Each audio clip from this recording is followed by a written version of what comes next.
Hello students, welcome to Unit 7.5. This is where we are going to transition from Chapter 5 Sensations to Chapter 6 Perceptions. Alright, so make sure you are keeping track of that. Also, don't forget that perceptions are, perception is the organization, identification, and interpretation of sensory information in order to represent and understand the world around us more easily and efficiently. So that's what we're going to be focusing on for the remainder of this unit, and specifically in Unit 7.5 we'll be focusing on selective attention and perceptual illusions. So here we go. So selective attention. Selective attention is the focusing of conscious awareness on a particular stimulus, such as the cocktail party effect, as we've discussed already. Just in case you forgot, the cocktail party effect is the principle that if you're in a crowded room and everyone's talking to each other, there's a lot of noise, you are able to concentrate your attention on just one person, so you can listen to what one person is saying, and so therefore you're able to ignore all the extra noise that is surrounding you. All right? Perception requires attention. Even unattended stimuli sometimes have subtle effects on us, and like subliminal stimulation, for example. Man, I just gave the answer away. Oh well. Selective attention can also be closely correlated or closely related to inattentional blindness, and this is failing to see visible objects when our attention is directed elsewhere. Now, this is inattentional blindness is the strategy that magicians use to trick you into believing their illusion. Well, I'll show you some examples in class of inattentional blindness. Don't let me forget. Visual capture is just the simple principle that our visual sense dominates all of our other sense.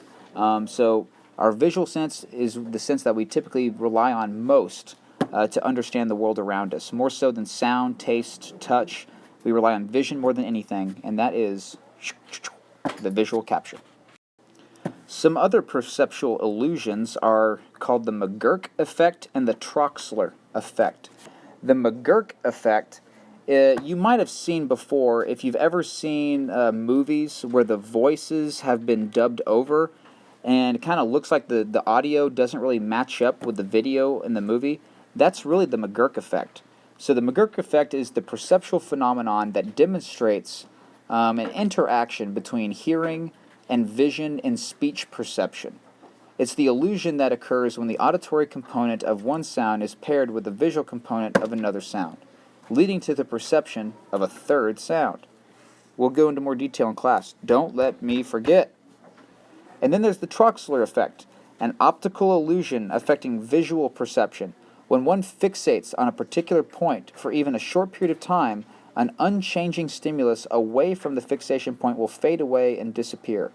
Recent research suggests that at least some portion of the perceptual phenomenon associated with Troxler's fading occurred in the brain.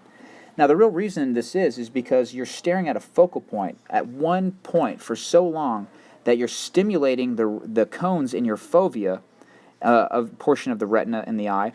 Meanwhile, the rods, which are in your peripheral portions of the retina, they are not being stimulated. So that's why everything around your focal point of vision seems to fade away, because you're destimulating those rods.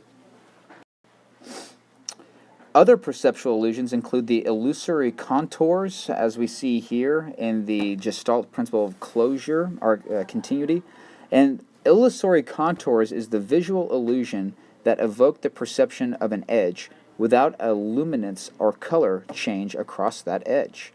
So here it looks like there's a box, a 3D box, when in reality there is not one.